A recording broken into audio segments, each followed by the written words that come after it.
फार गंभीर होऊन जगू नका. हे विश्व करोडो वर्षापासून चालत आलंय. कित्येक आले आणि कित्येक गेले. कोणापासून कोणाचं काहीच थांबत नाही. जे व्हायचं आहे ते होत राहणार आहे. तुम्हाला विचारून काही घडणार नाहीये. ऋण झुणते गुणगुणते कधी गुंतते हरवते, कधी गहिऱ्या डोळ्यांच्या डोहात पार बुडते.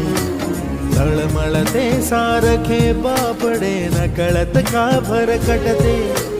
कधी मोहाच्या 4 क्षणांना मन हे वेडे फुलते. जाणते जरी हे पुन्हा पुन्हा का चुकते, आवडे तरी भासांच्या मागून पडते. मन उधाण वाऱ्याचे गुज पावसाचे, का होते बेभान कसे गहिवरते.